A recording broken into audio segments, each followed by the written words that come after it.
Hello and welcome to the GW13 edition of the FPL Scope podcast. I am your host Matthias, and with me today I have, as always, my co-host Kevin. And we're finally back from international break. No more stupid injuries because of international break, which has been a really big annoyance for me as a West Ham fan, because I see Bowen is now injured probably for a couple of weeks. Mikel Antonio is out until the start of next year, I think. And also now Mohamed Kudus as well. He did come on and play the last half for Ghana, but he has been struggling with some back issues as well. So just really devastating for West Ham, especially this international break. So happy to see the end of the international break. Happy to see Premier League being back. We're going to talk a lot about all the different games and stuff.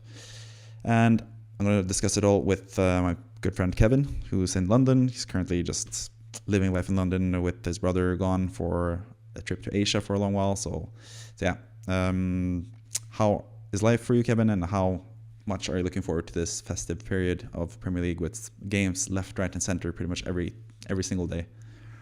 Yeah, first and foremost, I just hate the international break. Like, I think I've made it very clear that, We mention it every time there's an international break, how much we yeah, like dislike it. we've been doing this podcast for roughly a Yeah, year or so. yeah, And every time I hate the international break because not only is it that it's players from my team, it's players from rivals teams that, fantasy reason wise, you want them to be healthy. And just generally speaking, you just want these players to be healthy and etc. So it's just a great shame that they're being put through the ringer for a bunch of matches that don't even matter. Getting injured during a qualification game, fine. I mean, I guess, but like if you're already through, like in the case of Spain and Gavi, like yeah. why? And I'm so glad that FIFA are going to have to pay lots and lots of money for certain players due to their injuries and stuff towards the clubs. Because at the end of the day, yes, it's a big honor to play for your national team in the big tournaments and stuff like that.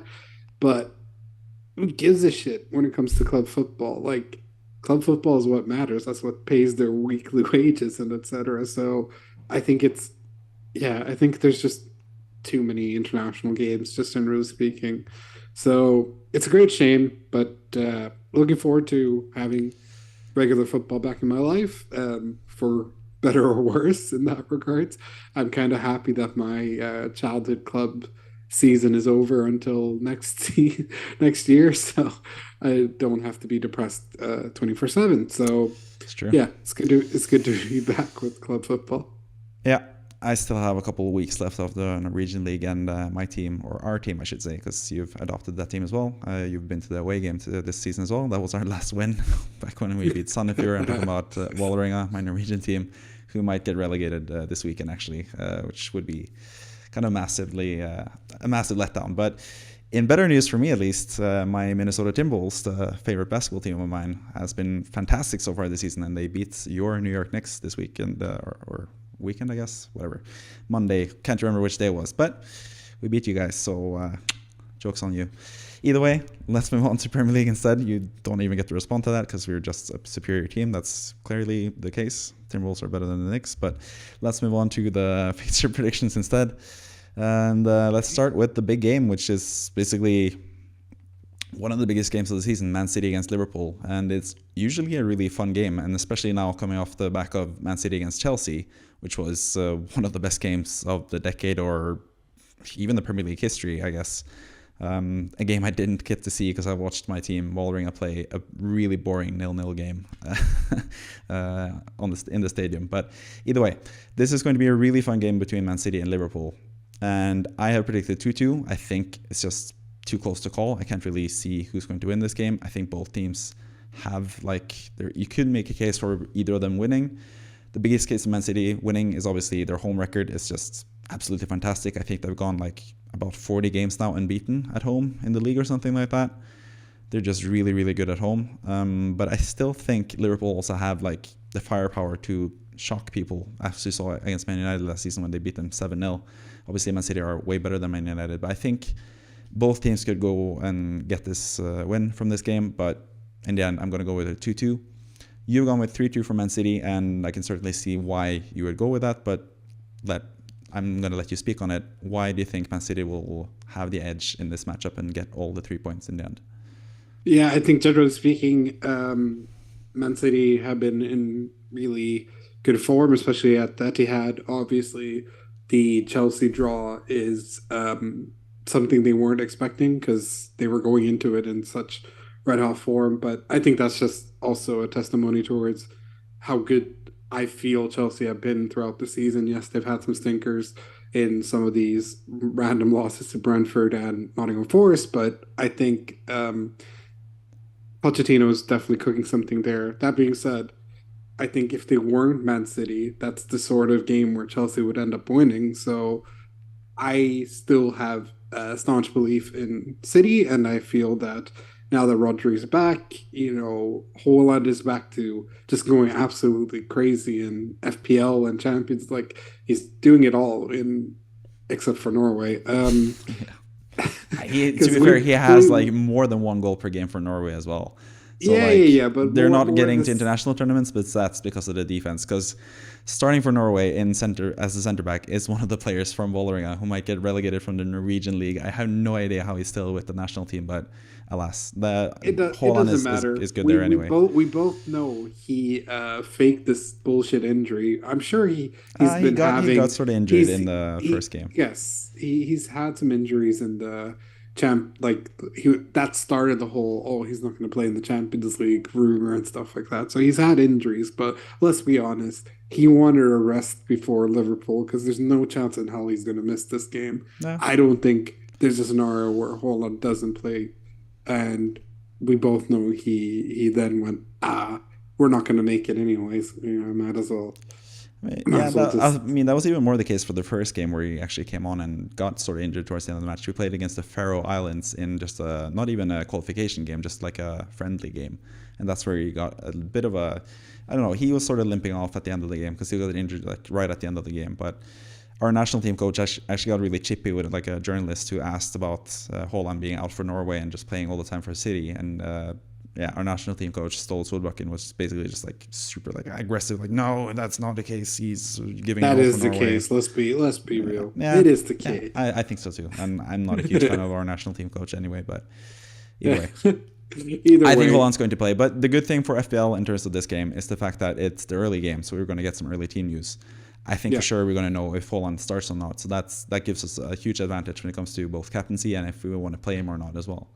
Yeah, exactly. And I just think overall City have the sort of home advantage. Had this been at Anfield, I think anything would go and even lean towards the Liverpool win. But because of everything that's been going on lately, Holland probably pissed off about the Ballon d'Or snub as well. It looks like he's just back.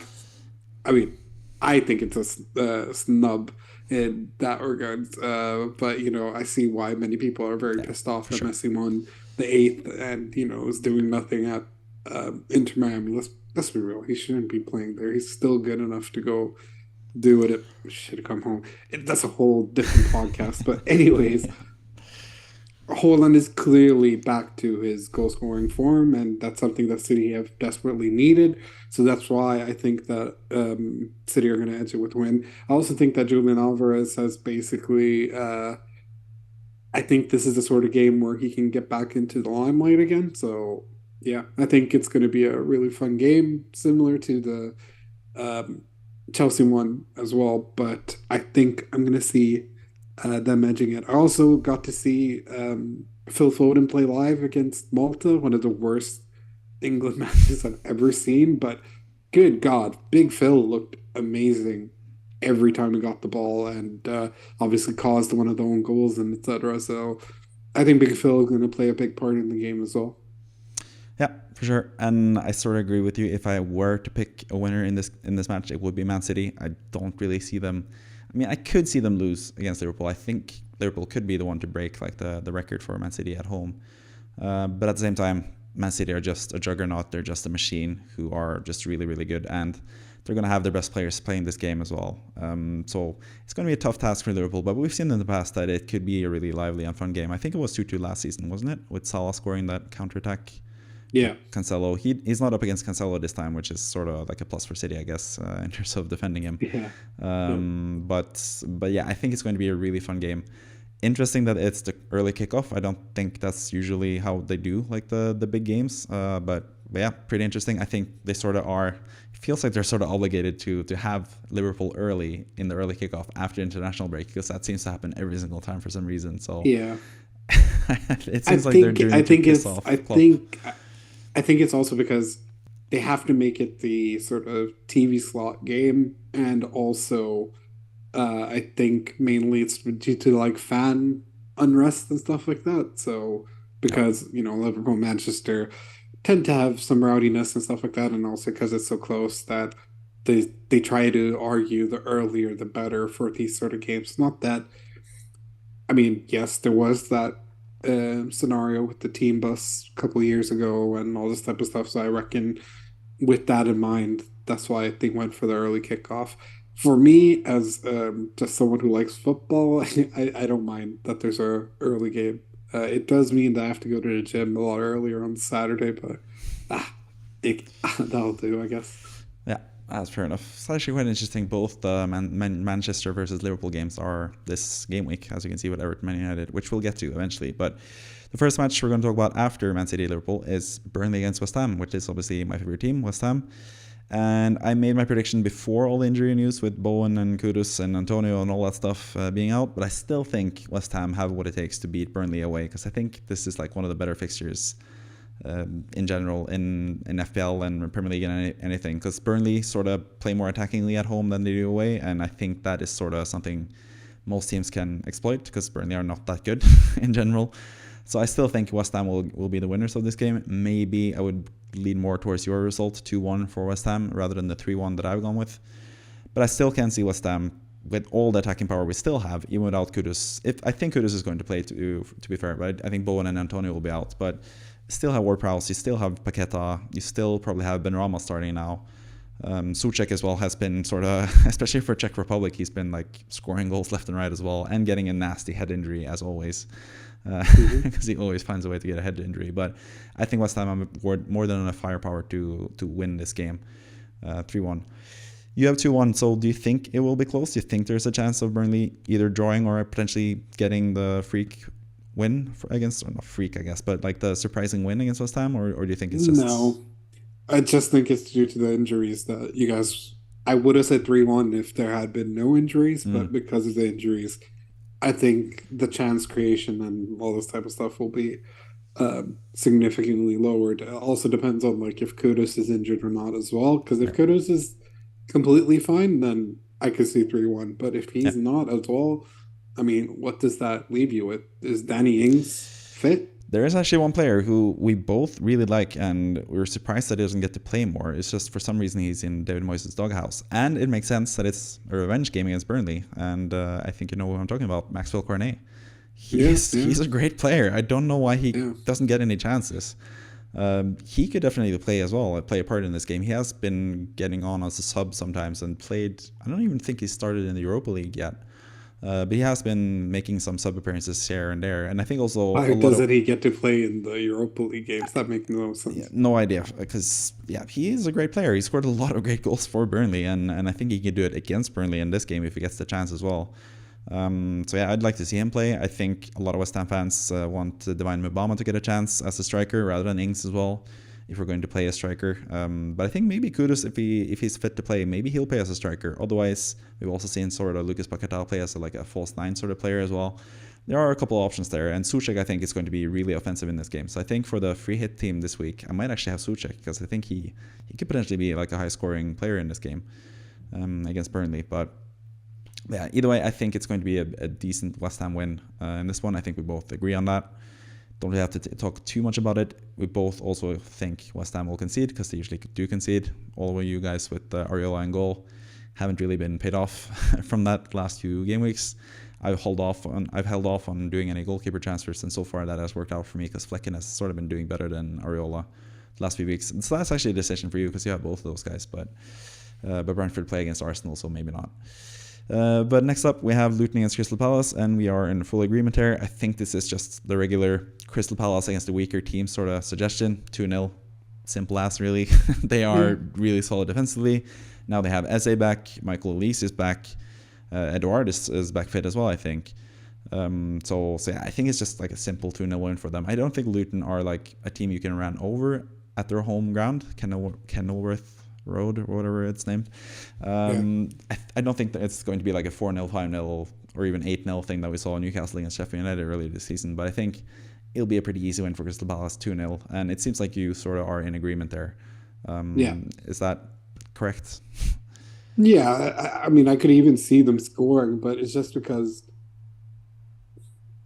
coming from the Everton win against Palace, the game completely changed the minute Michael Elise came back onto the pitch. I mean, it's just once him and Eze are doing their things, they're two of the most formidable duos in the Premier League. So, and especially up and comers. So, I think with them two back and with Edouard back as well, I think they're going to do some magic against Luton. And I kind of after Everton's the fucking sham of a 10-point deduction need them to lose. So please lose 2-0. That's true. It's interesting with Everton as well, as you bring them up. They actually lost against Luton and beat Crystal Palace, which is kind of crazy. But it's been a really crazy and weird season for Everton. But it seems like it's going to end up fine. And as we'll see with Everton as well, we have pretty much a lot of faith in Everton going forward. But before we get to Everton, you have to talk about some other games. And this is quite an interesting one, Newcastle against Chelsea. Because you've talked a lot in the past about Newcastle being so good at St. James's Park. But you still have this as a 2-1 win for Chelsea away from home against Newcastle. What went into this? Is it mostly down to Newcastle's injuries and stuff lately, or is it just... I think it's down to Newcastle's injuries. Sort of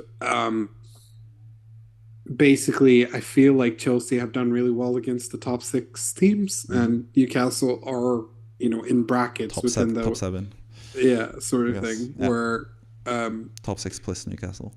Yeah, sort of thing where they're such a formidable side that I think Chelsea will play up to it, and I think the whole hoodoo behind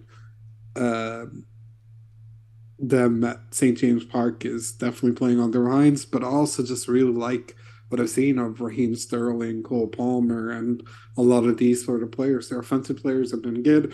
It wouldn't surprise me if Nick Jackson somehow does something as well. So it's just been a crazy season for them. So that's why I just wanted to go with something less safe. I was originally going to go with the draw. I was going to go 1-1 because I thought, it's Newcastle at home. But you know what? Fuck it. I think Chelsea deserves sort of some... I think Pochettino has been pretty inconsistent in certain games, but good enough in these bigger matches that it warrants my sort of backing. I mean, they beat Spurs. They drew Arsenal, they drew Liverpool, and they drew City, which is very impressive. Of course, a lot of these draws came at home and stuff like that, but their big away win was, of course, away. They beat Spurs at White Hart Lane, so fuck it. It might be, or whatever it's called. What's it called now? Stadium, I think. Just call it White Hart Lane. They should, I think, but yeah. Tottenham Hotspur Stadium. That's like the most American sounding sort of thing. So stupid. Anyways, not really. American sounding would be like a commercialized Staples Center. No, sorry. Should be a sponsorship that he had. But back to what I was saying. I think this is just one of those random games where I think Chelsea could edge them. I think they've got that sort of bounce to them. However, if Isak is playing, it's 100% a draw. Fair enough. I think he's like, even though he didn't play for Sweden, I think now this international break, I think he's going to be back fit. And apparently Callum Wilson is also out for 6 weeks or something now. So if Isak is back fit, it's going to be change the game. But a completely different game. Throw that back at you again. Assuming Isak starts, you say it's a draw. But what if Nkunku is ready to play? Would that tip it back into the favor of Chelsea again, or? Yeah, of course. Yeah, of course. I think he could. Listen, I think Nkunku is one of the greatest talents in football right now, who's just really unlucky with injuries. It says everything that even in an injury-laden season last year, he was able to be one of the top scorers of the Bundesliga. So yeah, 100%. I think he's exactly what Chelsea need in terms of creativity and everything like that, which I feel some of these like Cole Palmers and etc. don't have. Like this guy can make a pass from anywhere, can score from anywhere, great at set pieces, great at penalties, great at everything. So Yeah. if Nkunku's back and Nkunku plays against Newcastle, yeah, I think Premier League defenses should be scared. Yeah. So we can see Chelsea taking the lead, Isak equalizing, and then at the end, Nkunku comes on and scores the winner. Yeah, 100%. Yeah, that could happen, to be fair. And I really like the prospects of both Isak and Nkunku going forward in FPL as well. So I think it's going to be really interesting to see if either of them or both of them play a part in this game, just to scout them for future games. Because this is on paper not a good game for either of them in terms of FPL. But going into the future, especially Chelsea get better fixtures, and Newcastle as well around like gaming 17, 18, 19. I think they get really good fixtures as well. So it's going to be a nice opportunity to scout some Premier League players or potential FPL prospects, especially the likes of Isak and Nkunku, who are huge differentials at this point because they've been injured. But yeah, it's a good thing that you had it quite different, or a little bit different than me in terms of results, because we're going to get 4 games in a row now where we have the exact same prediction. And just to be 100% frank on this, we do these suggestions like not together, like we do it separately. I did mine like a couple days ago. You did yours just today. And obviously I made my ones and didn't send them to you. So it has been made completely independent of each other, but at the same time, we still have 4 games in a row now with the same result. Starting with Nottingham Forest against Brighton, and on paper, you would think, especially before the season, you'd think that this would be a Brighton win because they are just a better team than Nottingham Forest on paper, in terms of the players that they have and all that stuff. But ever since Estepinian has been out with injury, I don't think Brighton has won a single game. And Nottingham Forest have sort of been the opposite. They've sort of looked better and better as time has gone along. So yeah, I have this as a 2-1 win for Nottingham Forest. You have this as a 2-1 win for Nottingham Forest. To be fair, I made this prediction before the news of Aboni potentially being out injured. So I think that might actually tip the scales a little bit more in back of the favor of Brighton. So maybe I would change it to a draw if I had a do-over if Aboni is actually out. It's still not confirmed if he's out or not, but there are some reports that he's having some groin injury issues again, like he had before in the season. So that might make it more difficult for Nottingham Forest. But at the same time, we saw Nottingham Forest beat Aston Villa at home 2-0. So I could still see them beat Brighton, even if Awani has to be left out of the squad for this one. But yeah, 2-1. The Awani news seems to be like sort of news for you as well. So would that change your prediction, or do you still think Nottingham Forest has what it takes to beat Brighton? I mean, massively, but that doesn't change the fact that Mitoma's potentially injured, He's out, which most is likely. yeah, so that's a huge blow for Brighton, who are already inconsistent as shit. So, Yeah. I mean, if Azafati gets to start, Yeah. He should and definitely now. anything can happen. Ferguson is And apparently back fit as well. yeah, but I just think that Brighton have been so inconsistent this season, and the fact that Nottingham Forest have been looking good. Alanga especially has looked very, very good in almost every game that I've seen him play. Yeah. So I think, yeah, with the Awani news that I might have I might have not have been as positive towards Nottingham Forest, but I still think Nottingham Forest are good enough at home that it should be a win for them. I think Brighton have just been inconsistent enough. And also, I feel their starting 11's super inconsistent too. I feel like the Serbi needs to just find a consistent 11 Yeah, he and likes let to them rotate cook. a lot. He rotates way too much, Yeah. like to the point where it's stupid. So, um, yeah, I mean, I have Simon Adingra, and I think he's good, and he'll probably be the one who scores in this game. Yeah, could be. But I think, just generally speaking, Brighton haven't done enough to warrant a win prediction, in my opinion, because they've been fucking up such easy matches. So I'm out. I'm pulling out. I'm not in the Brighton train anymore. So I Yeah. think Nottingham Forest will win. Can I be frank? Yes, of course I can see Brighton drawing the game, but I don't think they have it in them to win it, personally. Mm. And if they do, it's going to be like a 5-1 win because that's what they Yeah, tend to do. that's the thing. That's what was going to be the point that I make because I can definitely see Brighton winning this game because I think Brighton are just like they have so many really fun, interesting young players as well who are like coming up and stuff. So I could see them just all of a sudden like destroying Nottingham Forest, even at City Ground, which is usually a pretty like nice fortress for Nottingham Forest. Mhm. But yeah, I could see Brighton just all of a sudden scoring a lot of goals. Evan Ferguson hat trick out of nowhere.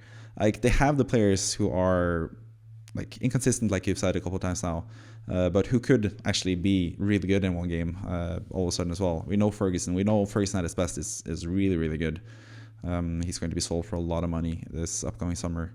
But he's also someone, like you said, to your point of the Serbi rotating his team too much.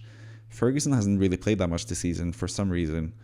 Some of it is because of injuries, but yeah, I think he also needs to find like a more solid 11. But yeah, I can see Nottingham Forest winning this game. I can see this game going either way, but I have faith in Nottingham Forest at home, so I gone with the 2-1 Mhm. result there as well. Then we have Sheffield United against Bournemouth, and again, like I said with the Crystal Palace Luton fixture, I feel like whenever Sheffield United play a team that is not too good compared to them, like a team that is slightly better than them, you sort of just by default give it 2-0 to the other team, and that's what I've done at least in this game. Bournemouth are sort of turning a new leaf now for the season. It seems like they are a much better team. They actually just destroyed Newcastle last game week, which sort of lends itself to your result with Chelsea beating Newcastle because Newcastle did not look good at all that game. But I think it's partly down to Bournemouth just being a much better team now. So I have a lot of faith in Bournemouth, and Dominic Solanke has been in great form this season and has scored a lot of goals. So I could definitely see him scoring 1 or 2 goals in this game as well. So 2-0 for me, pretty easy result. Can't really see for Sheffield United getting anything from this game either. Can you? They have sort of gotten a couple of results lately, Sheffield United at least. But 2-0, do you think it could be closer or more in favor of Bournemouth if you had to go like 4-0 or 0-0? Like what is more likely, do you think? I think no, I could see them edging a draw. I just don't think they'll win. I think a draw is the best that they can do, but um yeah, I think a win is sort of out of the I think they massively need reinforcements and obviously selling selling Sander Burge, as they say, to Burnley, who are also in complete dire straits, seems like the dumbest move they could have done. So, yeah, I think sadly, Sheffield United fans, I don't think you're going to win this game either. Yeah, I think it's just pretty straightforward match really because I think Bournemouth are actually turning to be a pretty good team. I had quite a bit of faith in Bournemouth before the season, and I think now Areola is finally getting his money's worth, I guess, from the team. So yeah, I have faith in Bournemouth in this game, and I don't really have faith in Sheffield United ever. I don't think either of us have like given Sheffield United a single point so far in these predictions this season. But yeah, let's move on to Brentford Arsenal, which is a more interesting game because Brentford have shown the ability to show up in these big games before, but we do not have faith that they will get the win against Arsenal this time. We both have a 3-1 win for Arsenal. We saw last game week Brentford lost to Liverpool, I think 3-0. So I think, yes, they have been good in these games in the past, but that's also when they've had Rico Henry and Ivan Toney and these players that they are missing now. So I don't think they have the firepower necessary to beat Arsenal. So I think Arsenal will be pretty comfortable winners in the end. But at the same time, Arsenal scoring 3 goals, it doesn't really seem that likely this season because they have been sort of more defensively solid. So maybe in retrospect, I should have gone with like 2-0 or maybe even 1-0 win for Arsenal in this game. But yeah, I've gone with 3-1. You've gone with 3-1 as well. So how do you think this game shapes up in general? Do you think it's going to be tight and then Arsenal pull away at the end? Or do you think Arsenal would sort of make it comfortable early and then Brentford scores a consolation goal? I think Arsenal have been kind of inconsistent throughout the season, so I think they just want to shore up everything and get the ball rolling again because there's been like Spurs are better than Arsenal and all this random bullshit. And I think Bukayo Saka is one of those players that's kind of been weird in the sense that in these like massive home games that they win with like 5 goals, he does an assist and stuff like that. But he tends to be the sort of road warrior, and I can see Brentford giving away a penalty. And if they're going to need Saka to get back in the goals, there's no way he's going to do the bullshit I'm going to give up this penalty Yeah. to Odegaard. Odegaard's most likely Yeah, out for this game as well. So yeah. So I think they're gonna go for it. Kai Havertz looked really good for Germany playing at left back. yeah, So if he's scoring goals again, that's all amazing news for Arsenal to hear. I also think Bossard or Trossard has been looking really good as of late. yes, I don't know what the injury status for him is currently, but if he's featuring in this game, then everything's going to be good. I hope to God that Gabriel scores because I brought him in and I kind of don't want Brentford to score, but Brian Embuemo is back in the yeah. mix and has been looking very good and should have scored against Liverpool at Anfield as well. But that's Should have why. scored several against West Ham the week before that as well. So I think Brentford will somehow get a goal, but I think Arsenal are going to run away with it. They need to. So Yeah, fair enough. And yeah, to my point, I did say that I see it as unlikely for Arsenal to score 3 goals and stuff. But like you mentioned, they destroyed Sheffield United and they got quite a few goals against Burnley as well, I think. So they have it in them for sure, and especially last season. It's just I've been yeah. super disappointed with like how have they sort of made Saka and Martinelli not play up to their full potential this season, because both those players are amazing, but they haven't really reached the same heights that they did last season in terms of offensive output. Mhm. But at the same time, Arsenal have been better defensively. So yeah, interesting game for sure. But yeah, let's move on to another interesting game, which is where I'm more surprised that we have the same result, and that is Spurs against Aston Villa, because I had no idea what to do with this game. I think Aston Villa away from home have been super inconsistent. I think Spurs did not look that good at all compared or against Wolverhampton last time around. So I can really see this game going, I don't know. I don't really have faith in either team winning, sort of, but at the same time, they both have the quality to win the game. So it's just a really strange game for me in general, and it's going to be really fun to watch, I think, in general. But I think if I had to choose a winner from this game, I think I would edge it towards Aston Villa, just because Spurs are lacking so many players. Bissouma's out with suspension now as well. Udogi might still be injured. Van de Ven is injured long term. Madison is injured long term. So yeah, I think Aston Villa have like the better team for this game, but it's Spurs at home, and I think Postecoglou will figure something out, especially now post international break where they've gotten some time to get something going there. I think it's going to be an interesting game. So how do you see this game playing out, and do you see, if you had to choose one of them to win the game, who would you choose yourself? I think Spurs deserve some credit for how they've been maneuvering outside of the injuries and stuff like that because they are vital, huge injuries that they got. And yes, they lost the 1-0 lead against Wolves and all this type of stuff, but I think it'll be a different ball game now post international break, getting all these players back. Son riling up people in China and all this type of stuff as well. You love to see it in that regard. So I think Spurs are going to come back and get things running again. I only said a 2-2 draw simply due to the injuries, but if I were to pick someone to win, I think Spurs are going to be the team that wins it. Okay. I think Aston Villa have been super inconsistent throughout the season.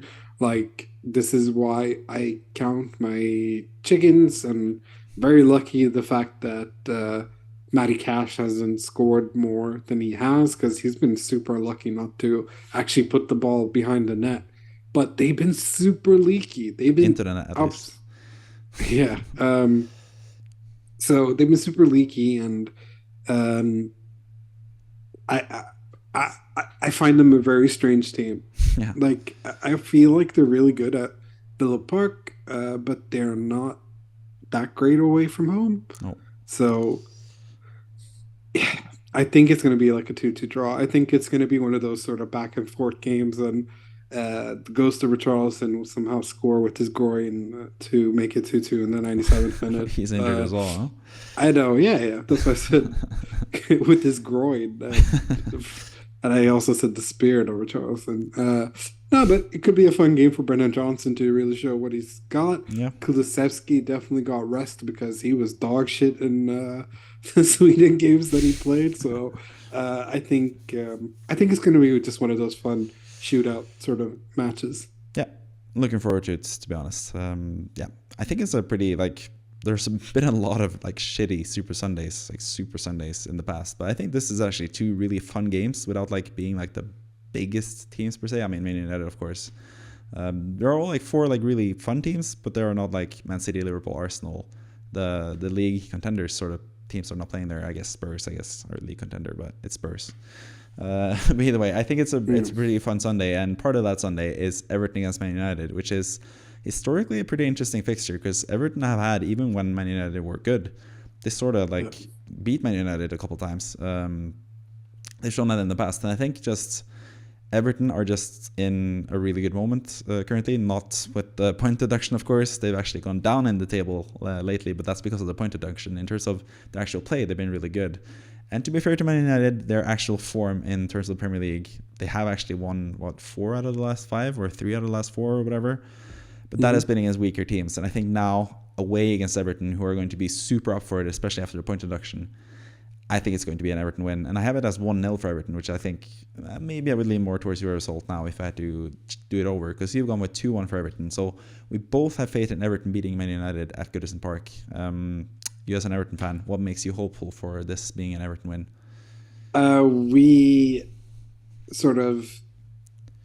We have Manchester United's number, generally speaking. I feel like every season, I always feel like we can get a decent result against them. And I think this is the sort of game where I can see Man United slipping. Again, us getting deducted points is complete and utter bullshit. And hopefully with the appeal, which a lot of in the know Everton like sources have said will be successful, but it won't be like we'll only lose 8 points or something like some people seem to be optimistic enough that we might only lose 6 points, which is pretty decent. That means we skyrocket back to like whatever position, but definitely not bottom. So if the appeal is successful and all this type of stuff, great. But I think because of this 10-point deduction, we're so up for it. A bunch of our players didn't go with their international teams either. And I mean, obviously, I saw Pickford live, baby, and I saw him get a massive clean sheet against Malta. So he's up for it. He's up for fight. But generally speaking, I feel like we're in a really good momentum. Decore's looking good. Jack Harrison's looking good. I think sort of James Garner's been looking really good. Yeah, I think, against his former team as well. No. And I think Brantwaite, who Manchester United want, will definitely be up for it just because of that whole thing. Because the minute the rumors came about Manchester United wanting Jared Brantwaite is when we basically made him sign a new contract. So it's going to be an interesting game, just generally speaking. I think Bruno Fernandes is going to be the one who scores for them because he always scores against us, and he's just in really good form. I mean, yes, it's sort of, especially for Portugal. I think he's been outperforming a certain rapist, but here we are.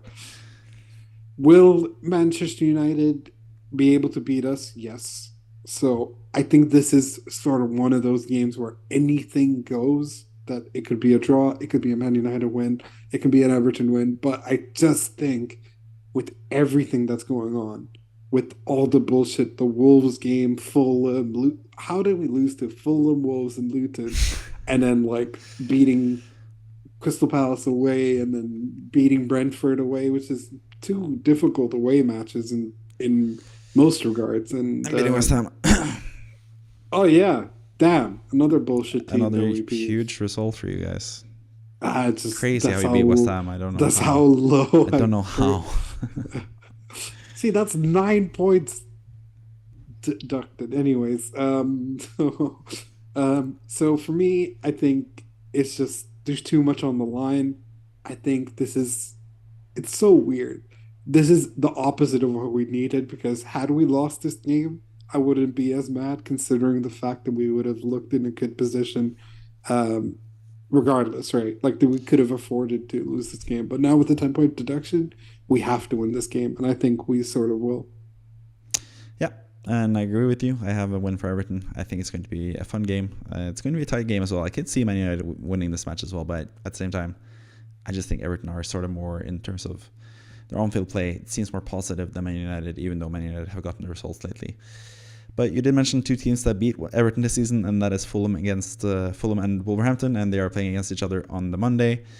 I'm pretty high on Wolves this season in general, and I'm pretty low on Fulham this season in general. So I've gone with a 2-0 win for Wolves, but you've gone with like sort of the wish list sort of result for any FPL managers without any players in the game, 1-1. Like that's always what you hope for. If you have a game with no players, you just want it to be 1-1 and just random goal scorers, and that's sort of what you're going with here, 1-1, because Fulham are playing at home, to be fair to them. But I just think Wolverhampton are just a better team than Fulham in general. Even without Pedro Neto, now they have Bellegarde back as well. I think he's like one of the interesting players to watch now going forward.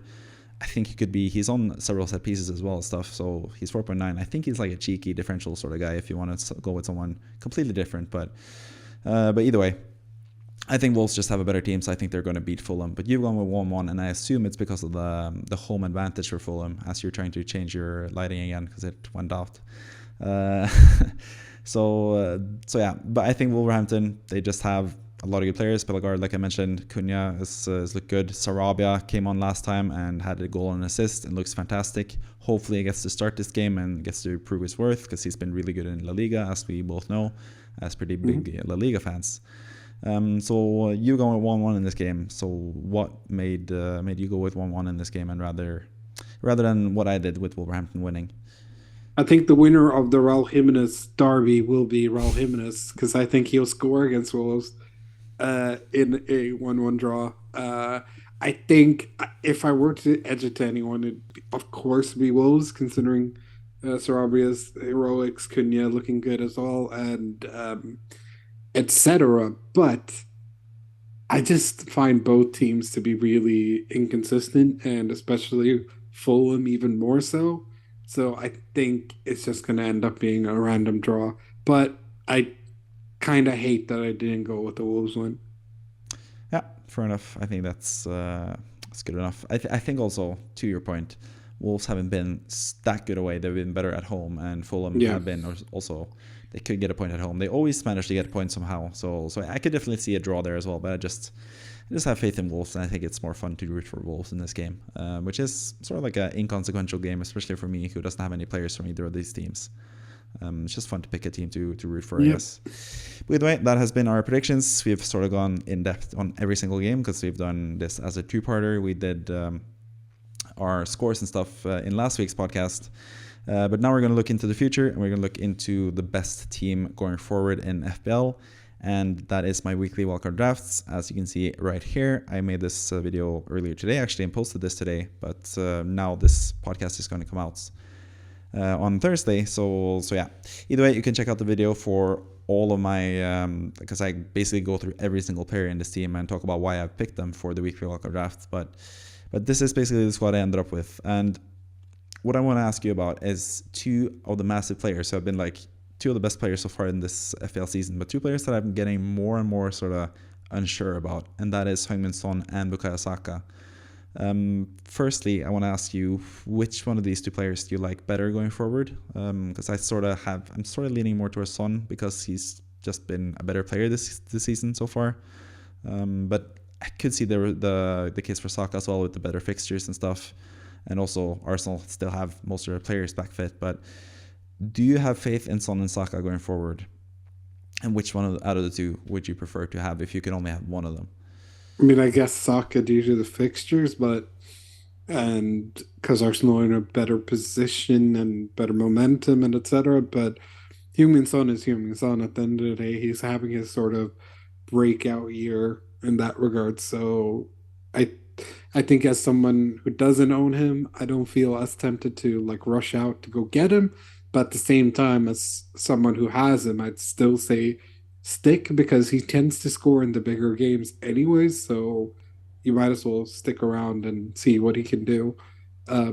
But if I were leaning on one or the other, I think at this point I'd be leaning on Saka, even though I feel the Saka has disappointed in some of these easier Arsenal wins where he only gets an assist when he could have easily exploded like he's been doing in the Champions League. Because hilariously, in the Champions League, he's been exploding every single game. So I don't sort of get the get the sort of inconsistency in play in in the league. Yeah, fair enough. So you think you would have both in your own wildcard squad if you had a wildcard right now, or do you think you would drop one of them, or I think I dropped Son out of the two, okay? but I like Son, and I think it's been a travesty that the only time I had him was when I did a free hit against Luton where he did fuck all. So That's true. Yeah, you don't have Son in your own team, and I don't think you're gonna look to bring him in either. But yeah, no, but I'm sticking with Saka essentially is what I'm saying. yeah, because you do have Saka, and you're not looking to sell him either. So yeah, yeah, I'm sort of in the same boat. Obviously, I have both of them in my weekly wildcard draft, but I have them pretty low. I had Son as high as number 2 in the last weekly wildcard draft, but obviously, after seeing them with all the injuries against Wolves, and they did not impress me at all, Spurs. And Son as well, like didn't really look close to scoring either. He needs to be supplied with some chances to be a good player. Sort of getting second thoughts about him. And Saka, I think it's more just down to me just being tired of him as an FPL prospect. He's always like slightly injured. He always gets like too little points compared to what he should be getting. So I think it's more just frustration of him not really exploding. And especially with me captaining him in game week 10, I think it's more just frustration. So maybe that's why I haven't sort of ranked low. But I do have them in the team, but I have them pretty low. And I was really close to dropping either of them. If Isak is confirmed to be back, I probably would do Saka down to, I don't know, someone like a Dingra, for example, just like a cheap midfielder, and then upgrade Archer to Isak, for example. But at the same time, Archer has like 2 really good fixtures now, so it sort of makes sense to give these 2 fixtures, especially with Son as well, could prove himself in the next game against Aston Villa. But for me, especially as a West Ham fan, it is kind of tempting to see if Son plays well against Aston Villa, and if he flops against Aston Villa, I can sell him for the Man City game, and I don't have to sort of like uh, I would never want him to score against West Ham, but like it'd be nicer to just have him out of the team for the game against West Ham, and the Newcastle game as well for Spurs. But yeah, I have some doubts about both Son and Saka, but I still think both are decent players, and I think both are decent players to hold as well, even if you're on a wildcard, obviously, because I've kept them in the wildcard draft as well. The other player I'm going to ask you about is someone that has been in and out of the weekly wildcard drafts. Actually, 2 of them, and they're both Liverpool players, Kostas Tsimikas and Darwin Nunez. I had both of them in the weekly wildcard draft for game week 11, I think. Both were in the squad, and then Tsimikas got dropped, and that also made me kind of question Darwin's potential starting role going forward with the Christmas schedule coming up. But do you have faith in both of them starting going forward, or would you drop one of them from the weekly wildcard draft? Do you think both will play? Do you think both will be good FPL prospects? How are you feeling about the non-Salah Liverpool assets currently? Yeah, I think Darwin's in sort of a good moment right now where he's scoring and assisting. Obviously, Simicas had to have a game like the one he did against Brentford to continue playing because he's been clearly on the outs with Klopp because Klopp has been doing some weird substitutions with him and sort of not giving him the starts that I felt that he deserved because he does this every year. Every time Robertson gets injured, he comes in, does a shift, and then bounces. Like, see ya, see you next year when Robertson gets injured again, sort of thing. So, I feel sorry for him. So I think him and Darwin will definitely play. I think Darwin especially has clearly shown that he is a second season player because everywhere he's gone, Almeria, Benfica, now Liverpool, it's always the second year where he gets to really show his stuff. I mean, some of the goals that he's been scoring, the assists that he's been doing have been a complete, it's like night and day, Jekyll and Hyde sort of stuff. Because Yeah. him a year ago would not have done half the Mm-hmm. shit that he does now. I say that as if he didn't score a backheel goal against Fulham, like one of the first things he did. Yeah. So the quality is clearly there. He's clearly the Luis Suarez successor and all this type of stuff. He's gonna be Uruguay's, mega man, superstar and all this type of stuff. Like Mm-hmm. I have huge belief in Darwin Nunez, and I think Yeah. he's gonna be a quality player. And if they need to have like a consistent striker rather than him, Jota Gakpo, I think Darwin is the one that they have to play as a striker to really get going because Darwin's useless as a left winger and he can play center forward to be fair and false nine and stuff, but he has to be their number 9, and I think he'll get to finally blossom into the player that Liverpool spend quite a lot of money on. So, Yeah, yeah, yeah. I mean, I concur with your thoughts because I have him as the number 5 pick because I think he's going to have like his proper breakout season and get a lot of goals in the upcoming game weeks. Probably not now against Man City away. I don't think that's going to be where he's exposed, but we both have Liverpool scoring twice in that game, so maybe he gets on the score sheet there as well. But I'm also slightly questioning if he's going to play from the start in that game, considering he played in the international break. Fantastic in the national break, to be fair. He scored twice against Argentina, beat Argentina, which is crazy considering they beat Brazil now. And then he scored once against Argentina, and now he scored twice in the second game that he played as well. So he's just in the form of his life, I guess. I mean, maybe not because he was really good at Benfica as well, but he's just in terrific form. His form of his life at Liverpool so far, at least. So I have a lot of faith in him, especially in the matches against Fulham at home and Sheffield United away. I think he is definitely someone you could target for Game Week 14. So that's probably something that I'm going to look to do with my own team. Get the money to have enough to get Darwin into the team or in some way, I guess. So yeah, really looking forward to having Darwin in FPL potentially. Then there's one last player I want to talk about with this weekly wildcard draft, and that is my 13th pick, the lucky number 13 for the unlucky player, Reece James.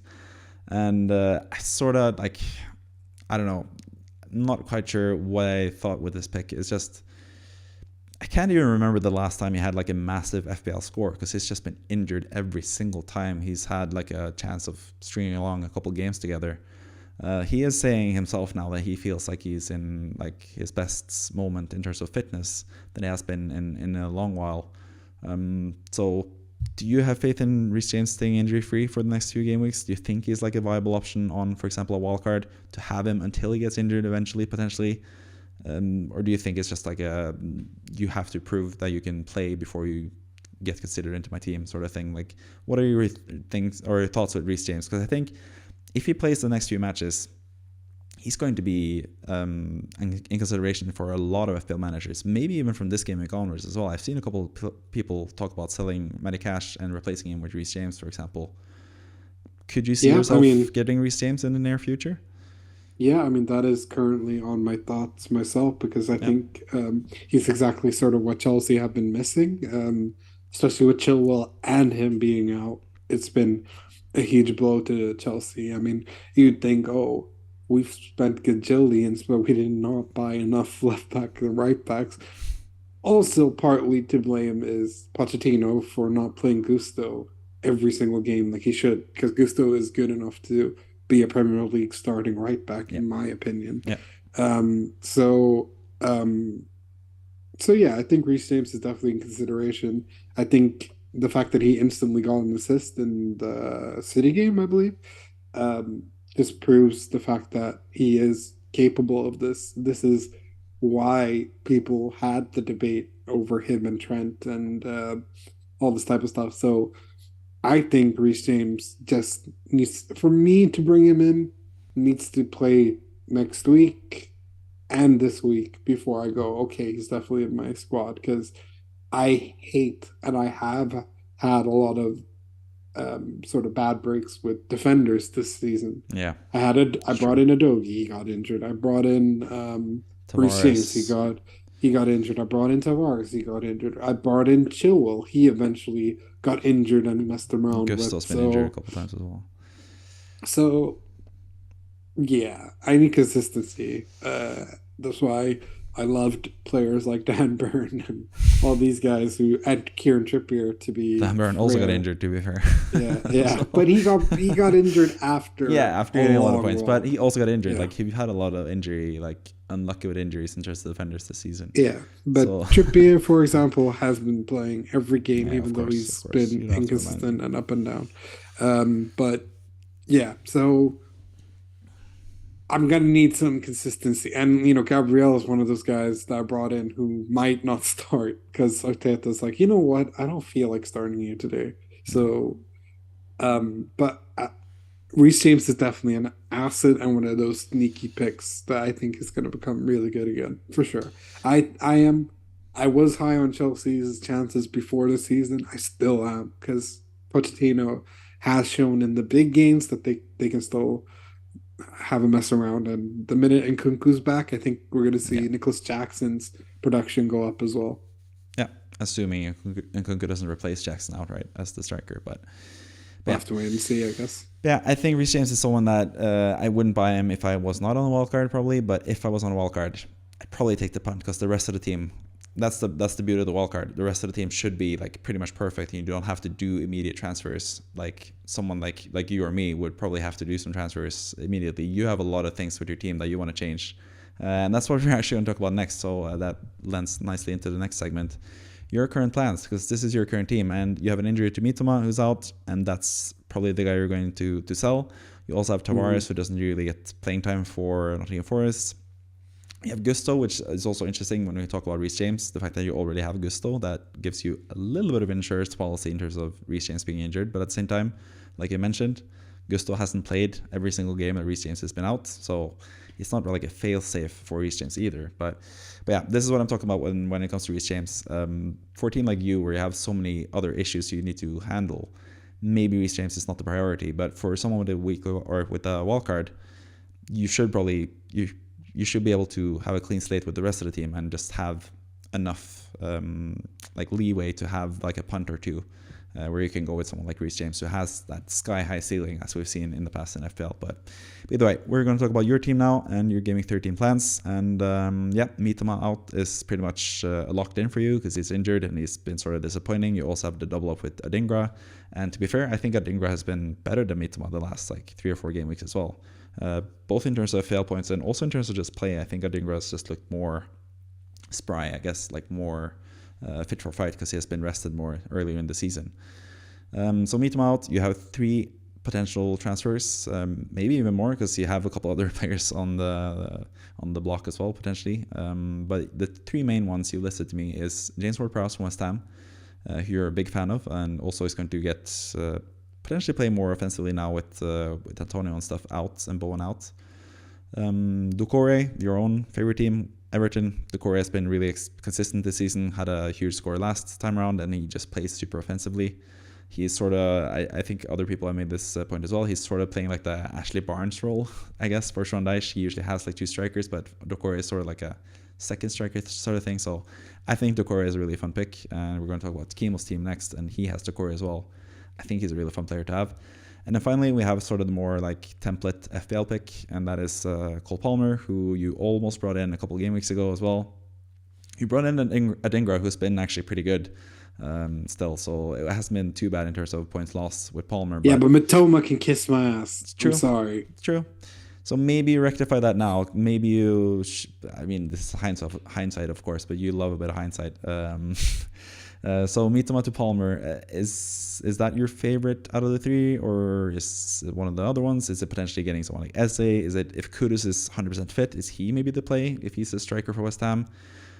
Like what is your thinking in terms of Mitoma out? How sure are you in terms of which players you want to bring in?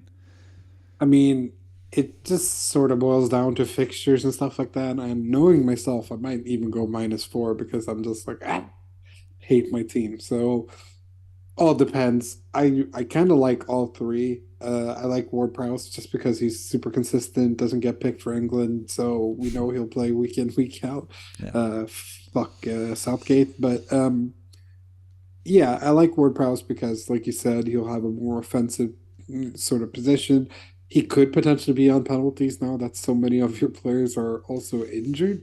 I mean, we haven't seen West Ham. I'm not sure if we've seen actually a penalty with him on the pitch for I mean, West Ham. Paqueta will probably be the I one think it's taking Paqueta. it. I think it's Benrahma, Paqueta, Ward-Prowse is like my order if I would choose penalty takers for West Ham at the moment. Yeah. But maybe so. Especially if Paqueta plays as like a false nine and gets subbed off and stuff. He has been taken off like in the 70th minute ish in some games for West Ham. So yeah, potentially you could have Ward-Prowse on penalties. Potentially at Yeah. some points. We So do I know he's going to be always on all set pieces. He's going to be nailed on, and he has been. yeah. But sort of, Jared Bowen has sort of taken a couple of the set pieces as well the last few weeks. And now But Bowen's now out. Bowen's out injured, so that's yeah. So I think Ward-Prowse is going to be the play personally, but I love Decore. I think him getting to play the sort of cam 10 James Rodriguez bullshit fake can thing that he's been doing has looked really good. This is the same player that a lot of people thought would have been sold in the summer and etc. and has found life under Sean Dyche and was a big reason why we stayed up last season. So and is going to be a big reason why we do well this season too. So I definitely like the look of Decore. What I just don't like about Decore is yes, he sort of makes benching players a lot easier going forward because we have such an inconsistent sort of like 12 matches. Like it feels like forever for us. Like every other game is fucking dog shit. Yeah, So in that regards, maybe it'll make having Decore and stashing him not as bad. But you kind of want to have players to start and all this type of stuff, and that's why the Palmers and Ward Prowse of the world seem more fun in that regards. But I don't mind having Decore as well. I think he could be fun. He could be easily who I swap Gordon with, for example, who I yeah, also am considering getting rid of because I just don't trust Newcastle at the minute right now with all their injuries and stuff. And if if yeah, Isak is out for longer, and obviously Wilson's out for as long as he is, and they look dog shit against Bournemouth, so some yeah, changes might happen, but considering the fact that I want to be able to field a 11 that actually plays, I think there are some other pressing matters than me going -4. But we'll see. Palmer, I really like, but again, I feel like I've sort of missed the train for him because I have a feeling I like mean, in terms of Palm. points, maybe, but in terms of fixtures, no. He's had tough fixtures, but now they have easier fixtures. But maybe that's the thing with Chelsea. They have been sort of playing up against the bigger teams and not so well against the lesser teams. But Yeah, I personally think that's going to change. I don't think that's going to happen across the season. and Maybe they'll also, maybe they'll keep performing against the big teams, but I think they'll also start performing more against the lesser teams as well. and parts of me wants to get Raheem the Dream back. Yeah, So, you don't have the money to do I'm that though, sadly, because he's 6.9 and Mitoma is 6.5. yes, which is why I'm considering going -4 to do so. Oh, fuck me. Yeah, Um, so part but of me wants to there's go risky and bring him back because I liked what I've seen of Raheem all season. It's just a shame that when I got rid of him was exactly when he decided to become a football player again. So it's really frustrating. Chelsea have just been really frustrating to own in that's true. terms of assets, but they're clearly back, and I want to have Nkunku when he's back, Yeah, and true. all this You type of already have stuff Gusto too. as well, so if you have Sterling, or if you buy Sterling, and you have Gusto already, you can choose between Palmer or Sterling. I guess as the final pick. Yeah, so You'd we'll have have to, to wait and see. and then you But won't be able to get Reece James either. So yeah, which is definitely on the deck. So let me see what I end up doing. But I feel like I'm leaning towards Ward Prowse or Decore currently, but okay, interesting. because I kind of feel like I need to fix Gusto, Tavares, and stuff going Yeah, forward. So I feel like there's some more pressing matters, and yeah. I mean, that's the point I was gonna make because Palmer is the cheapest out of the three. Ward-Prowse is 6.1, I think. Decore is yeah, 5.5, and Palmer is 5.2. So he saves you the most money in terms of getting a replacement for Tavares. I think would be the one to sell. yeah, Potentially Gusto as well if Reece James is fully back. Maybe Gusto just to free up that Chelsea spot, to be honest, because Tavares could just stay on the bench. yeah, So yeah, I think for that reason, maybe Palmer would be better in terms of the money spent. But at the same time, Decore is 5.5. WordPress as well, 6.1. Not the worst either. You can get, I think, I'm not sure how much value you have on Gusto, but I think you can get like a 4.5 defender for Gusto if you do the WordPress move, because WordPress is slightly cheaper than Mitoma as well. So yeah, I personally, I think I actually lean Palmer for you for this team, but we don't really know still. I think Palmer is going to be nailed still, even when Nkunku is back. But at the same time, they have Gallagher seems undroppable. They have the midfield too of Enzo Fernandez and Caicedo that they've paid a lot of money for. They have Nkunku coming back, Fernandez or not Fernandez, Jackson up front, Sterling. some player has to be dropped. So yeah, I think it's hard to see who's going to be dropped. But I think Palmer is going to stay, and I think he's going to stay on penalty duties as well until he misses one, because he's just been scoring every single one so far. So it probably would lean towards Palmer, and a part of me would also sort of more lean towards Kudus as well, because he's just like such a not unknown quantity, but sort of like an X factor sort of player if he's back fully fit. We know how good Kudus is. We have an article back on the videoscope.com back a couple of years ago where we had like the 7 breakout stars of the future, and Kudus was one of them, because we've always been huge fans of his for a long time. So I think there are a lot of options. You also mentioned Eberechi Eze. He was also another player you potentially would bring in. So yeah, maybe you could do a -4. Maybe you could do Gordon and Mitoma out for 2 of these players that we've mentioned, because there are a lot of good midfielders. But at the same time, there are also some interesting forward options you could potentially get next week.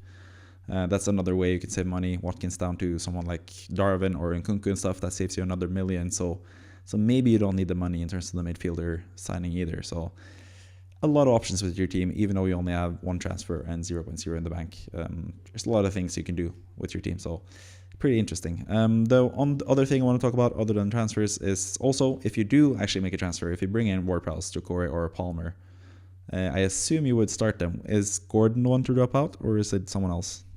It's Gordon. Yeah? I think. Yeah. Yeah, so you would bench Gordon. And then the final thing potentially even a Dingler, to be honest. Yeah, Nottingham Forest away, we both have them losing against Nottingham Forest, so maybe. And then last thing is just captaincy. It seems like you're pretty set on Haaland, especially if we get the news that he starts, I assume. So yeah, is that just non-negotiable for you? Is it just Haaland for sure? I feel it's Haaland non-negotiable. If he doesn't start, then Salah and Saka on vice. Yeah, not Alvarez starting as a striker if Haaland doesn't start. No, like.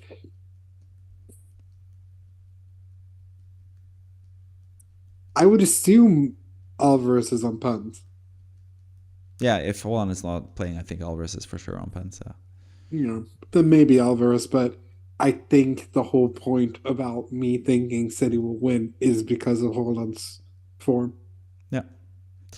Yeah, that's fair enough. He can score against anyone, especially at home. So yeah he's definitely he's going to be the most popular captaincy pick this week as well. So yeah, it makes sense to go with him as captain, but I'm slightly leaning more towards Salah just because I really don't like going against Salah as captain. But either way, I think both are really good options. But I also really wish that Jared Bowen would be injury-free so I could captain him away against Burnley. But sadly, it seems like he's not going to be fit for that game. Yeah. But yeah, I think both Haaland and Salah are decent captaincy options playing against each other. So yeah.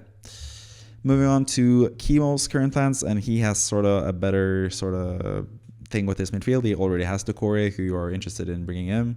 He does have Diaby, who's also like an interesting player I want to ask you about, because he has Spurs away and then Bournemouth away in the next 2 fixtures. I think the Spurs game, like we said, 2-2, we both have it as. I could easily see Aston Villa scoring a couple goals there, and Diaby is always in amongst the goals for Aston Villa. So I don't think Diaby is like a priority sell, personally. No. So even though Chemo has 2 transfers, I feel like next week is better for transfers, especially with the strikers available and potentially defenders available. Like we mentioned now, Reece James is an interesting defender potentially if we give him more time. Estepina might be back fit to play. I also think Matty Cash is someone you can sell. I think Spurs away and Bournemouth away are not the worst fixtures, but after that they have City and Arsenal, and that's more when you want to sell him. And that's also when you could potentially bring in Reece James or Estepinian, for example. I also think with the strikers, most of them are more interesting in game week 14 because Isak plays against Chelsea, tough game, and we don't know about his injury history or injury status currently. Darwin Núñez has Man City. He's going to be a better transfer in game week 14. So I think using just 1 transfer for Chemo is the ideal thing. And for me, it's pretty self-explanatory. Darren Burn is out for a long while. I think Gabriel Magalhaes is the best defender in the game currently, even though he hasn't performed in terms of points. I think with Arsenal's clean sheet chances and also Gabriel's set piece prowess in terms of scoring goals there, and Arsenal scoring from set pieces, even though it hasn't been Gabriel so far, I think Burn to Gabriel makes sense as a transfer. But there's a lot of things to do here, or potentially do here, because there are 2 free transfers here for Chemo to use. So what do you feel about the Burn Gabriel move? Would you do that and do another thing on top of that? Would you do just that one transfer? Would you do 2 completely different transfers? Like, what is your thinking with this team in general? I think this is like one of the worst game weeks in terms of like must-have assets, if that makes sense. I feel like it's such a shit game week, so you might as well just save it for next week, where there's a lot of matches you can target towards. It's post international break. Will have better news about players and stuff in general. So I think just doing Burn to Gabriel seems like a feasible plan, because Burns out, you're just going to lose value keeping him around. So just do the simple move and go next week with the 2 transfers. Yeah. The other thing, though, that could potentially be a thing both for your team and Kemo's team, to be fair, is Alvarez. We haven't really mentioned him, but he played against Brazil as well. And he has sort of been playing a lot of matches lately, both for Man City and for Argentina. He could potentially, if with the early team news, he could potentially be one who doesn't get to play. He might be benched for this game. So if we get news that Alvarez is benched, would that firstly make any changes to your plans? Would you potentially do, so that would be your -4, I guess, for this team? Yeah. And which striker would you look into? For example, I mean, I think the most obvious pick is if we get confirmed news from Eddie Howe. I know that's a long shot. From the press conferences, if he says Isak is fit to play, he's going to be ready to play in this game. Is he the obvious pick? Straight into my belly. Yeah. He's more expensive than Alvarez, so for Chemo to do that, he would have to sell or get money somehow, whether that's selling cash for Gabriel. I'm not sure if that gives him enough money to do Alvarez to Isak. Maybe it does, because you guys bought Alvarez a bit later than me, so maybe you have more value or like more like sell price for him. But yeah, so Isak is like your standout choice if he's fit to play, I assume. Yeah, it's Isak. It's potentially like we mentioned Darwin already. Darwizi. So if he starts, we also get confirmed news about him probably. Yeah, so it could easily be that I get Darwin, because Liverpool's matches going forward look pretty decent as well. So yeah. So I think both you and Kimo sort of have the same in terms of no money in the bank, and you both Alvarez. So you think Isak or Darwin, assuming they're fit to play, are the best options. But if neither of those guys are fit to play, who would be your choice then? If Alvarez doesn't play, Darwin doesn't play, and Isak isn't confirmed to be back. Then I would do the midfield swaps and just start 5 midfielders. Yeah, fair enough. That makes sense as well. Yeah, cool. Again, don't know about Kimo's plans. He's actually traveling to Egypt, I think, today. So that's probably why he hasn't responded to my message today when I asked him what his future plans. So this is purely just like my own thoughts about his team. But he usually goes rogue and does something weird, like he did with Okore a couple of weeks back. But that worked out for him, and he has had a really good season so far. The other thing also I want to ask you about is in terms of defenders. Both of you guys have Chimikas starting, I think, because you don't really have any choice. But Chimikas starting against Man City away, what do you feel about that in general? Do you think it would be a priority to get him off the pitch? And also with Chemo, with Cash playing in Spurs away, is that also a priority to get him out of the team as well, potentially? Yeah, I mean, yes, but that's only if you can rotate enough, and you can't. So, I mean, if he does burn to Gabriel would be someone to bring in to the team, to the 11. So who would you bench if that's the case? Chimikas, Cash, or potentially one of the midfielders or strikers? I would probably bench Chimikas, because I think Cash can still get something out of the game against Spurs, because that's the game we think is going to be like a draw and stuff like that. I think Chimikas is not going to get us fluky against City. Yeah, he's going to be more, and potentially one might even start, because maybe they prioritize Joe Gomez starting instead. Yeah, exactly, which would fucking destroy my team and fuck Klopp if that happens. So yeah. Yeah, that might be the other thing. But maybe, yeah, maybe again we get early team news. That's going to be a big thing this game week. So Yeah, hold on. That's, 100%. I think that's just a general. Because if Haaland somehow doesn't start, oh god.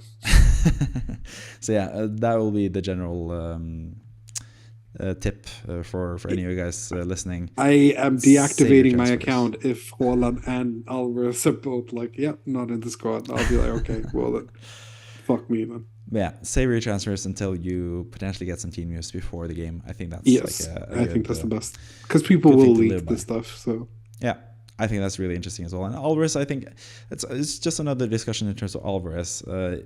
If he plays or not, I'm not sure what to do with Alvarez because he's sort of been like meh lately, but at the same time, Embuemo was sort of meh for a while, and now he's like hot shit. He's like one of no, the we priorities to get. Alvarez is great, but I think it's just sort of they don't seem to know how to like properly play both of them at the same time. Yeah, Because it seems to be like one explodes and the other doesn't. It's not both explodes like we were hoping in earlier in the season, which was actually the case, right? That both were just playing yeah, really well together. So I think they just need to find that fluidity and all this type of stuff. But considering the fact that so many of these, because strikers is sort of the one thing that's not been that great this season. It's kind of been hit and miss with strikers. With so many strikers coming back from injury, Isak and Kunku and all these type of guys, mm, it you feel like you don't want to waste two on City players, especially when Holland is the greediest motherfucker alive, who's on penalties, who's on everything, and cost so double as much. I think you have to eventually move on from Alvarez, even okay. though I love Alvarez and I think he's great, but I think sadly we live in a world where you have to sort of spread your bet, and I think the best way to do that is with an Isak or an Nkunku or potential other strikers that will start firing again. But I mean, at the same time, the time to move on for Alvarez is basically now because we can look at the fixture. Yeah, We can look at the fixture ticker as well that we have. The next upcoming fixtures: Man City, Liverpool, Spurs, Aston Villa away, tough fixtures. But then Luton, Crystal Palace at home. So yeah, this is sort of the moment to sell Alvarez because when you get to like game weeks 16, 17, he's probably still a really good pick. yeah, So I don't know. I feel really conflicted about Alvarez. At one point, or in one regard, I want to sort of sell him just because I want one of those other strikers, how you mentioned, Darwin, Isak. Even someone like Solanke has been really good and has really good yeah. fixtures as well. There's so many good like striker options. Avani, if he's fully fit as well, is another option. But at the same time, I think Alvarez is also just, I don't know, maybe it's just biased because he's been so good to me in FPL this season, but I just find it really hard to sell him. But I think, I don't know, it I might, don't yeah, like, and I don't think it's his fault. That's the issue, right? yeah, I don't think he's bad. I don't think he's this.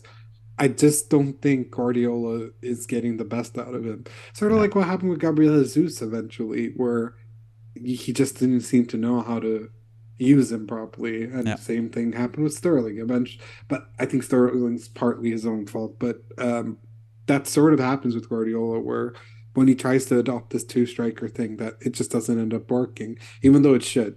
I yeah, think Alvarez is great. It wouldn't surprise me if he goes crazy against Liverpool too. So yeah, that's why I have difficulty selling him too. But at the same time, when Holland's in form, Holland's going to be the one who gets everything, yeah. as we've seen these last couple of weeks. But like we, Except for the fucking stupid ass, what was it, Bournemouth? yeah, Bournemouth subbed off at the half, 6-1. Doku and fucking Alvarez only Bernardo got an assist Silva. that game as well, so. Yeah. So yeah, but yeah, so it seems like it's a pretty easy decision for you in terms of if Alvarez is confirmed to not start this game, you probably move on from him, right? Yeah, I Yeah, think so. yeah. I think so. Especially if we get Especially, if especially with news for Isak or Darwin being fit, we know Solanke yeah. is like. Let's say Darwin and Kunku, Isak are not like starting or fit to fight for this game week. Would you do Alvarez to Solanke if Alvarez is out, or would you? Yeah, I can see Solanke. Solanke Isak, or if I get murmurs that Nketiah is back, simply because Nketiah's Yeah, Jesus played now for Brazil fixtures. though. Shit. Yeah. Maybe Jesus, to be fair. Yeah, maybe it's the way to go as well. So a Yeah, lot of options, especially for you who has three strikers already. You have Watkins as well. You could also sell in the who I near don't future. like. So yeah, Yeah. So in the near future, I think Spurs and Bournemouth are decent fixtures for him, to be fair.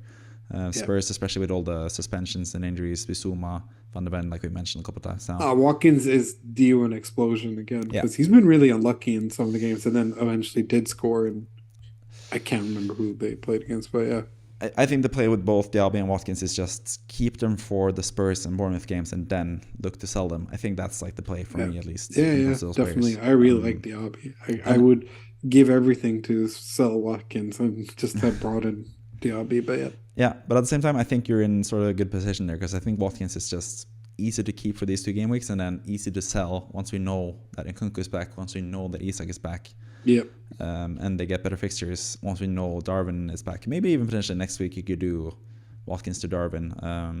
But yeah, I yeah. think you have some striker transfers in your future as well. So yeah, it's going to be interesting to see what you do, and it's going to be interesting to see what Kimo does as well with the 2 transfers. He's usually someone that uses both of his free transfers as soon as he gets the chance. So yeah, let's see what he does. And then the final player or final manager we're going to discuss is the manager of the week, which is Tony Scully. He was the manager of the week last game week. And you can also be the manager of the week. If you're listening to this, you can join our mini league, and the league code is V9JT0D. And if you have the highest point score of 1 game week, you get featured on the podcast, just like Tony Scully has been for both last week. We talked about his previous score, and then this week we talk about his potential plans in the future. And sadly, when we talked about him a week ago, I was really envious of him having Bowen already for that fixture against Burnley away. But now it seems like he's only yellow flag for now. But it seems like the insider information is that he's going to be out for game week 13 and potentially 14, 15, 16, I don't know, for the next couple of weeks. So sadly, I think that means you sort of have to sell him. He's sort of in the same boat as Mitoma at this point. Yeah. But luckily for Tony Scully, he has 1.7 million in the bank. So that leaves him with several decent options, to be fair. He could go with Mbuemo, who is slightly more expensive than the Mitoma stuff, who is slightly cheaper than Bowen, to be fair, so he's going to save even more money doing that transfer. Bowen to Mbuemo. Mbuemo is sort of like the hot player to own in FPL currently. Looking at his fixtures, Brentford, they do have Arsenal at home in this game week, which is not the best fixture, but after that, Luton at home, Brighton away, Sheffield United away, really good fixtures. Even Aston Villa at home as well is a decent fixture for him. So Mbuemo is definitely a good pick. Then we have Bukayo Saka. I did mention I have some doubts about him, but at the same time, we could even go back to the fixture ticker back again. But they also have really good fixtures going forward, Saka, and we know Saka could all of a sudden explode like he has done in the Champions League. He's a good option. And then finally, Palmer, who we've talked about quite a lot on this podcast as well, who's like more the cheaper option. This is where he could potentially save some money from going from Bowen to Palmer and then have that money to upgrade Mubama to a starting striker in Game Week 14, like we mentioned. So out of those 3 suggestions, which would you prefer out of those 3? Because I think all have a really strong case to be chosen going forward. Yeah, I mean, I think I really like the Bournemouth shout actually, to the point where I was like, Yeah, do I abandon everything and go for Brian Abuelo and laugh when he scores the penalty against Arsenal? sadly for you don't have the Maybe. money to do it straight away. Because Mbuemo is 6.8 and Mitoma is 6.5 and you have no money in the bank. So Ah, shit. Well, anyways, I'm gonna go -4 and bring Abuelo in. I mean, you Um, could afford it if you do Alvarez to Solanke, for example. You could get the money to do that potentially. But yeah, I mean, for me, I think out of the 3 players, he already has Bossard, who I don't think is such a long-term smart exactly. pick. That's also sort of why I like Saka, because he can get Saka in this game week, and maybe I think Trossard is probably going to play this game, but after Yeah, that, it seems like he might be dropped after that because it's going to yeah, be a lot of competition again with Jesus back and all that stuff. yeah, So I think it's like a nice, like sort of like makeshift transfer. You get Saka in this week, and then you can sell Trossard the next week potentially, and sort of just yeah. do like a swap like that. Yeah, and I think Saka is sort of essential with Odegaard out as well because he's obviously going to be on penalties and Yeah, stuff, unless they give Jesus a penalty to try to be like, oh, get back into the goals, which I don't think will happen. So I think Saka is probably the easiest one because Gordon going forward is someone you want to get rid of, and that you can easily get Palmer in for, and then yeah, and then make Trossard into Mbuemo and all this type of Yeah, stuff. So I think right now Saka number one, Mbuemo number two, just yeah, simply because of the fixtures, and then Palmer number three. yeah. I think it makes sense as well, also for this team with someone in the bank as well. You don't really need the money from Bowen to Palmer, and Palmer's, like you said, someone you can bring in eventually for either Trossard or Gordon when Chelsea get even better fixtures in 2 or 3 game weeks time. So yeah, I think you could definitely do that as well and get Saka just straight away. And he has a really good fixture in the next game week as well, Saka at home, Yeah. which is better for him. But yeah, and Buemo is also a really good shout. So I think there are 3 really good options there. Sadly, if for some reason maybe all the insider information about Bowen is incorrect, then I would definitely keep Bowen and I would probably captain him Yeah, as of well. course, of course. But I don't think that's going to be likely. But yeah, other than the Bowen transfer, if Bowen for some reason is fit, what would you potentially do with this team? Would you bank the transfer? Would you look to get a better defender because his defense is kind Oh, of all over the place? then I would potentially get rid of Gordon or Trossard. Okay. And he Yeah, also doesn't have Gabriel either, like Chemo. yeah, which I think would be a nice shift. And um, would it be enough for Yeah, you could do anyone. Lamptey? Yeah, Lamptey can go to Yeah, Gabriel as well. which would be a good move. So yeah, Yeah, so that's definitely. potentially a good move as well if Bowen is confirmed to be fit, but I don't think it's likely at this point. Yeah. But yeah. Would you start Chimikas over Tarkowski or Cash? We did the Cash thing earlier, but Tarkowski against Man United at home or Chimikas against City away? No, I No. think this would be the way I'd line it up as well. Yeah, most likely. I don't know. For me, Chimikas is sort of like interesting. I think like in general, like the big 6 sort of games, I think he could go anywhere really. We've seen Arsenal beat Man City 1-0. We've seen Chelsea and Man City play 4-4.